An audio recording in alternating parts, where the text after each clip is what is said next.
Praise the lord. ప్రభు యేసు నామములో అందరికీ వందనాలు.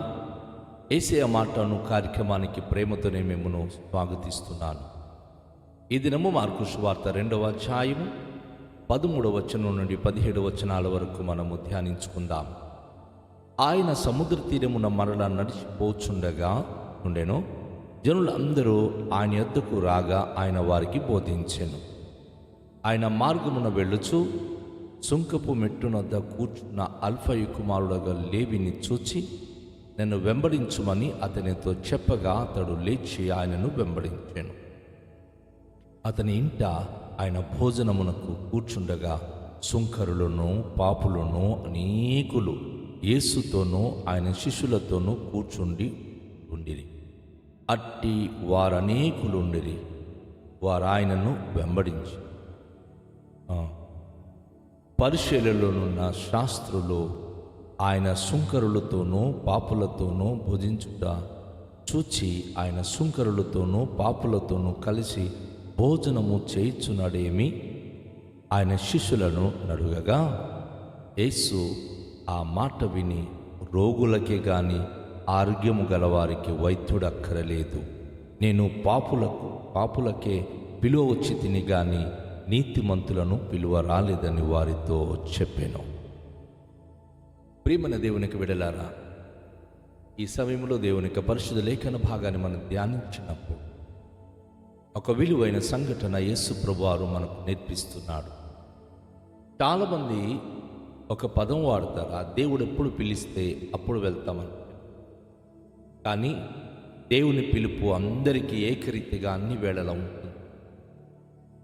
ఆయన ప్రయాసపడి భారం మోసుకుంటున్న వాళ్ళను నా ఎదుకు రండి అని ఎప్పుడో ఆయన పిలిచాడు. కానీ మనమే వెళ్ళలేక మన ఇళ్లలో కూర్చొని మనం దేవుని గురించి ఆయన పిలిస్తే వెళ్తామని ప్రత్యేకంగా మన పేరు పట్టి పిలవాలనుకుంటున్నాం. ఒక వ్యక్తి ఇక్కడ మనం చూస్తున్నాం, లెబ్బయ్య అని చెప్పి, మరి ఆయనే మత్తయి. మరొక పుస్తకంలో ఆయన పేరు మత్తయ్య అని. ఆయన సుంకపు మెట్టు దగ్గర కూర్చొని ఆయన సుంకము వసూలు చేసేటటువంటి వ్యక్తి. వీరికి సాధారణంగా సమాజంలో ఉన్నవారు అన్యాయస్తులని, పాపులని, వారికి ప్రత్యేకమైన బిరుదులు మరి పెట్టి ఉంటారు. ఎందుకంటే వారు తమకు నియమించిన ఆ సుంకము కంటే ఎక్కువగా వీరు వసూలు చేస్తూ ఉంటారు. ఒకవేళ కనుక వారు కాంట్రాక్ట్ తీసుకొని ప్రభుత్వానికి ఒక 100 రూపాయలు చెల్లించాలి అని ఉందనుకుందాం. వారు ఏం చేస్తారు అంటే వారు 150 రూపాయలు వసూలు చేస్తారు. దాని ద్వారా 50 రూపాయలు వారికి, వారి అధికారులకు, 100 రూపాయలు వారి యొక్క ఆ ప్రభుత్వం నుంచి వారు కాంట్రాక్ట్ తీసుకొని వారు పాడినటువంటి పాటకి వారు చెల్లిస్తారు. అయితే సర్వసాధారణ ప్రజల మీద బరువు పడుతుంది. వీళ్ళు సుంకము వసూలు చేసినప్పుడు అనేక మంది సుంకరులకు పాపులని బిరుదునిచ్చి వీరిని అసహ్యంగా చూసేవారు.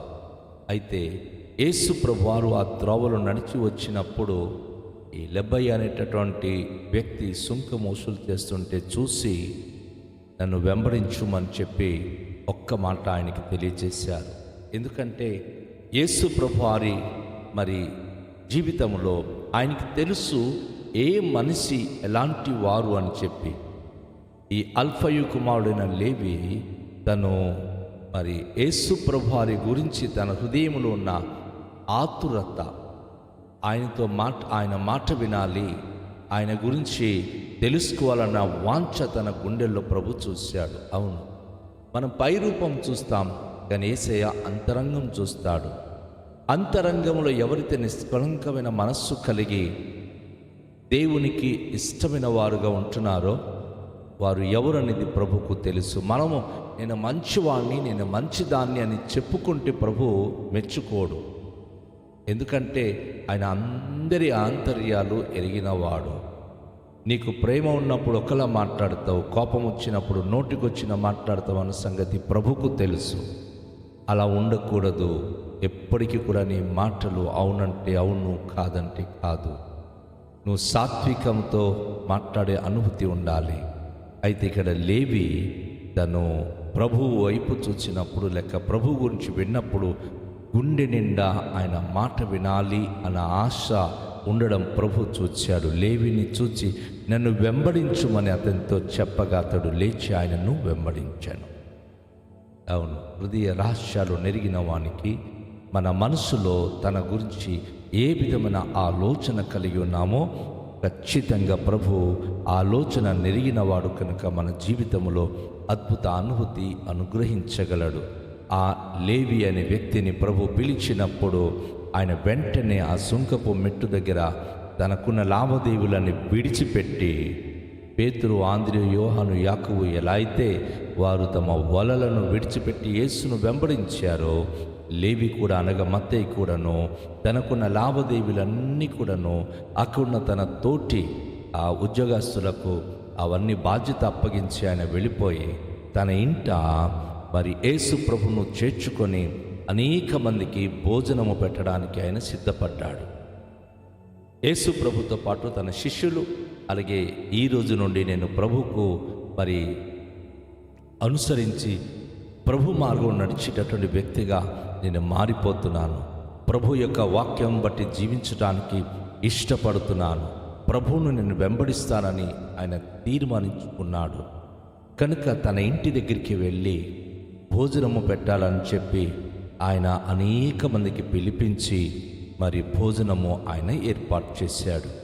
అవునండి, ఈరోజు మనకు మంచి జరిగినప్పుడు కొన్నిసార్లు కృతజ్ఞతగా అనేక మందికి మనము సమకూర్చి భోజనాలు పెడతాం. యేసు ప్రభులో ఈయన సమర్పించుకుంటున్న విధానం బట్టి, యేసయ్య పిలిచిన పిలుపును బట్టి ఆయన ఎంతగానో సంబరపడి యేసు ప్రభుతో పాటు తన శిష్యులకు ఇంకా బంధువర్గాలందరికీ భోజనానికి పిలిచినప్పుడు ఒక మాట, ఒక సుంకరిగా ఒక పాపిగా ఉన్నప్పుడు తన స్నేహితులు ఎలాంటి వారై ఉంటారు? గొప్పవారు కాదు, పాపులు, సుంకరులే. పేదవారికి పేదవాళ్ళే స్నేహితులండి. గొప్పవారు ధనవంతులు స్నేహం చేసుకోరండి. చాలాసార్లు గొప్పవారందరూ గొప్పవారికి పిలుస్తారు, పేదవాళ్ళందరూ పేదవాళ్ళకి పిలుస్తారు. అయితే యేసు ప్రభువారు ఈరోజు గొప్పవాడు, కానీ పేదవాళ్ళందరూ సుంకరులు, పాపులు, అనేక మంది లోకములో ఎంతమంది అయితే విమర్శించబడి ఉన్నారో అనేక మంది ఆయనతో పాటు వాళ్ళ ఆ ఇంటికి వచ్చి భోజనానికి కూర్చుండడం అనేది విశేషం. భోజనానికి కూర్చున్నప్పుడు అక్కడ ఏం జరుగుతుంది అంటే, అక్కడ అనేక మంది మరి యేసు ప్రభు చుట్టూ కూర్చున్నటువంటి వారు మరి ఆయనను వెంబడించి వచ్చి భోజనము చేస్తున్న వారికి పరిసయ్యులు, శాస్త్రులు వీరందరూ కూడా వారిని చూశారు. ఆయన సుంకరులతోనూ పాపులతోనూ భోజనం చేస్తున్నాడని చూచి వారు ఏమనుకుంటున్నారు? ఆ శిష్యులకు కొంతమందికి పిలిచి, మీ గురువు ఎలాంటి వాడయ్యా? సుంకరులు, పాపులు ఎవరినైతే సమాజం వెలివేస్తున్నదో అలాంటి వారి మధ్య కూర్చొని భోజనము చేస్తున్నాడు అని యేసు ప్రభును వారు చాలా తక్కువ అంచనేసి వారు మాట్లాడుకుంటున్నారు.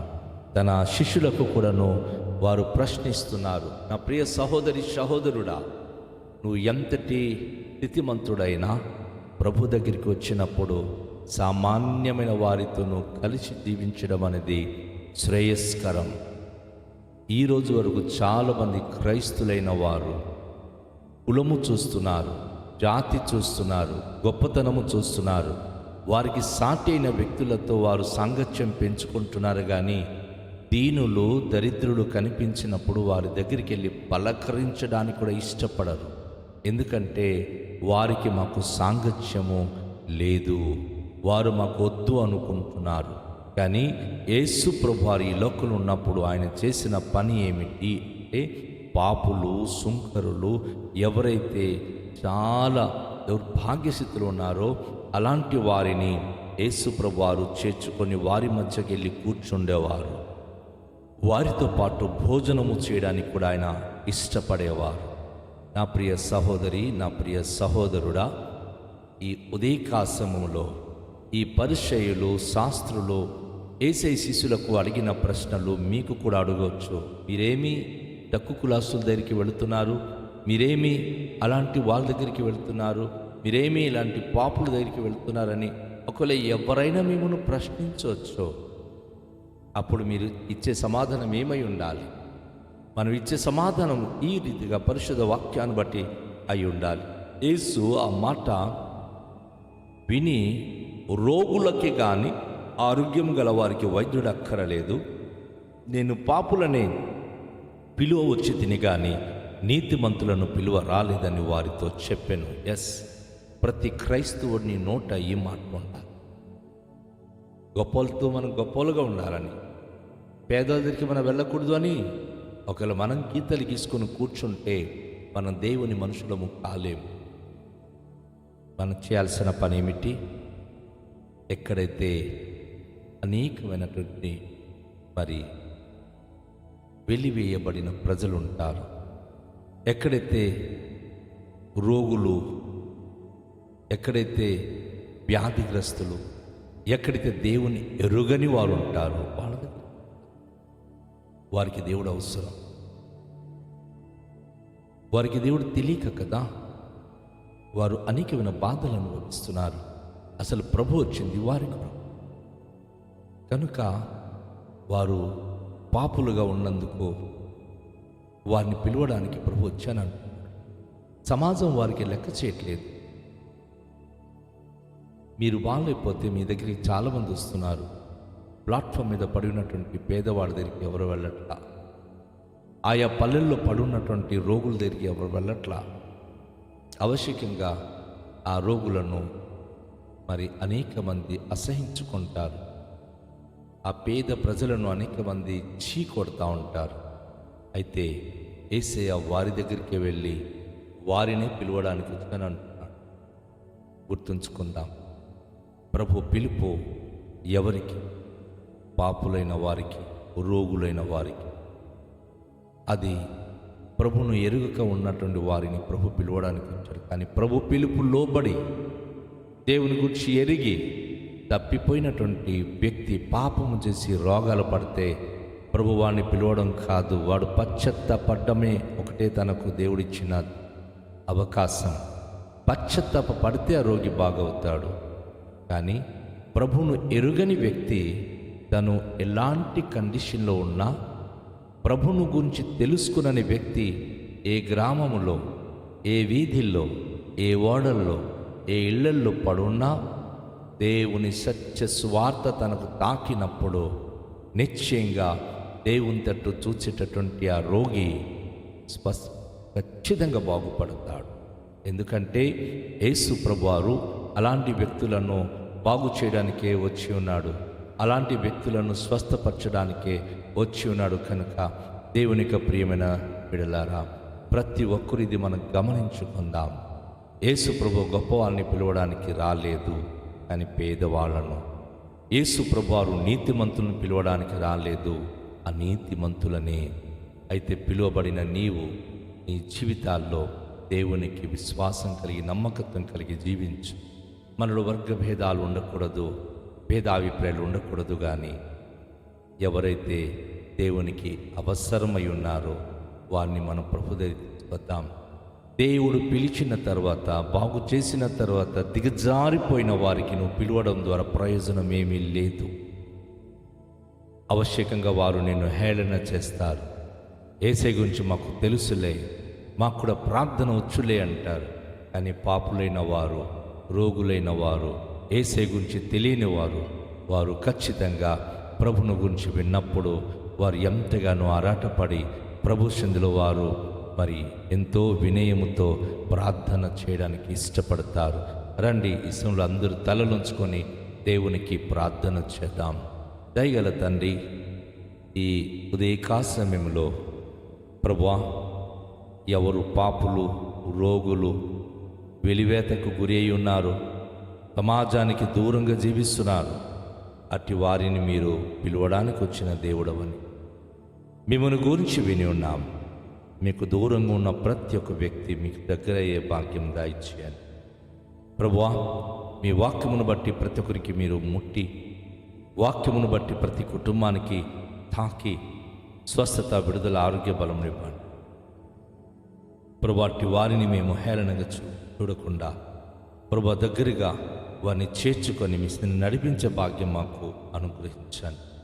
అద్భుత కార్యములు మా జీవితంలో జరిగించండి. సకల మహిమ ఘనత ప్రభావములు మీరే పొందుకునండి. మీ సమృద్ధి అయిన దీవెన మాకు దయచేయండి. మీ యొక్క కృప కరుణ కటాక్షం మాకు అనుగ్రహించండి. సకల మహిమ ఘనత ప్రభావములు మీరే పొందుకునమని నజరేయుడైన యేసు నామములో ప్రార్థిస్తున్నాము తండ్రి, ఆమేన్. అందరికీ షాలోం. ప్రభు మనలను దీవించునుగాక.